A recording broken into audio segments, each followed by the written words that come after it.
আসসালামু আলাইকুম। সবাই কেমন আছেন?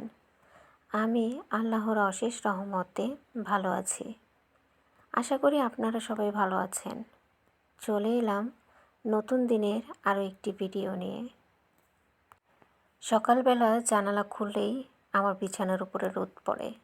আর এই সকালের রোদ আমার কাছে ভীষণ ভালো লাগে। শীতকালের রোদ বলে কথা, ইচ্ছে করছে কিছুক্ষণ রোদে গিয়ে বসে থাকি। কিন্তু রোদে বসে থাকলে তো আর হবে না, সংসারের কাজগুলো তাড়াতাড়ি সেরে নিতে হবে। বাচ্চারা উঠে গেলে ওদেরকে নাস্তা দিতে হবে।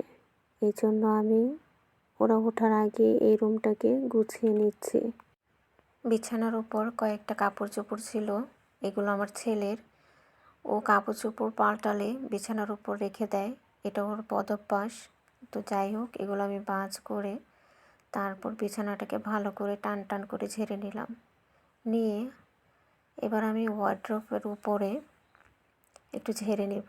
এখানে আমি দুটো জায়নামাজ রেখেছি, এগুলোতে আমি নামাজ পড়ি। ওয়ার্ড্রোব গুছিয়ে নিয়ে রুমটা ঝাড়ু দিতে চলে আসলাম। রুমের মধ্যে ময়লা নেই, তারপরেও সকালবেলা বাসি ঘর আমি ঝাড়ু দেই।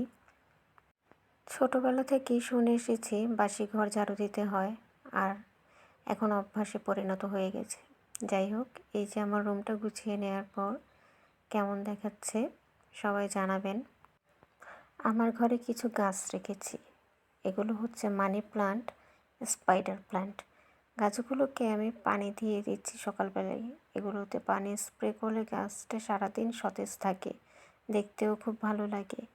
অনেকেই বলে আমি নাকি এই গাছ রেখে ঘরটাকে জঙ্গল করে ফেলছি, কিন্তু কি করব, গাছ আমার কাছে ভীষণ ভালো লাগে, তাই এগুলোকে আমি সবসময় যত্ন করি। আর এই যে ইনি আমাকে সকালবেলা উঠে পাহারা দিচ্ছে, আমি কি করছি একা একা। যাই হোক, এখন চলে আসলাম চা বানাতে। চা তো না খেলে আমার সকালবেলা একদম ভালো লাগে না। বাচ্চারা ওঠে নাই এখনও, তবে আমি চা বানিয়ে নিচ্ছি।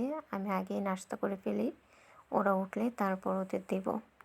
যাই হোক, এই পর্যন্ত আমার ভিডিওটা যদি কেউ দেখে থাকেন তাহলে অবশ্যই একটা লাইক দিবেন, আমার পাশে থাকবেন, ভালো থাকবেন।